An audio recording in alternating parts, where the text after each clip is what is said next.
pagi adik-adik, apa kabar kalian hari ini? Nah adik-adik, materi yang kita bahas hari ini tentang cerita pendek atau biasa dikenal dengan cerpen.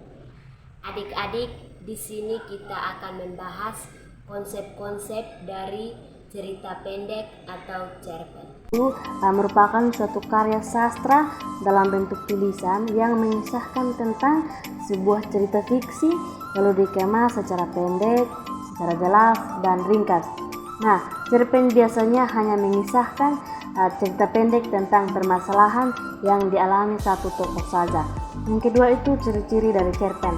Nah, ciri-ciri dari cerpen ini terdiri atas 5 bagian. Yang pertama itu cerpen terdiri atas 1.600 kata sampai dengan 10.000 kata. Nah, yang kedua itu cerpen berfokus pada satu subjek atau tema. Yang ketiga itu cerpen berfokus pada satu atau beberapa karakter. Yang keempat, cerpen berlangsung dalam satu latar. Nah, yang kelima ini cerpen diksi yang digunakan bersifat mudah dipahami. Yang ketiga itu struktur dari cerpen. Struktur dari cerpen juga ada beberapa bagian. Yang pertama itu abstrak. Nah, abstrak merupakan pemaparan gambaran awal dari cerita yang dikisahkan. Pada cerpen abstrak biasanya digunakan sebagai pelengkap cerita. Maka dari itu, abstrak bersifat opsional atau bisa jadi tidak ada pada cerpen tersebut. Yang kedua, orientasi. Pada orientasi cerpen biasanya menjelaskan tentang latar cerita seperti waktu, suasana, tempat atau lokasi yang digunakan dalam penggambaran cerita cerpen. Yang ketiga itu ada komplikasi. Nah, komplikasi ini menjelaskan tentang struktur yang berkaitan dengan pemaparan awal suatu masalah yang dihadapi oleh tokoh.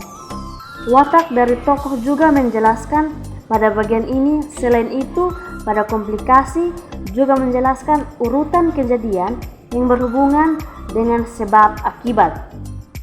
Yang keempat itu evaluasi.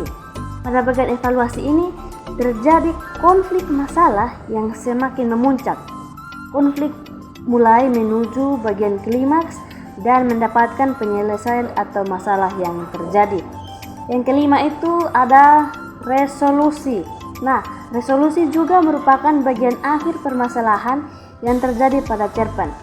Pada bagian ini terdapat penjelasan dari pengarang mengenai solusi permasalahan yang dialami tokoh. Yang keenam itu ada koda. Nah, koda itu merupakan nilai atau pesan moral yang terdapat pada sebuah cerita pendek yang disampaikan oleh penulis kepada para pembaca. Pesan moral yang disampaikan sesuai dengan jenis cerita pendek. Nah, yang berikut itu ada unsur intrinsik dan ekstrinsik cerpen.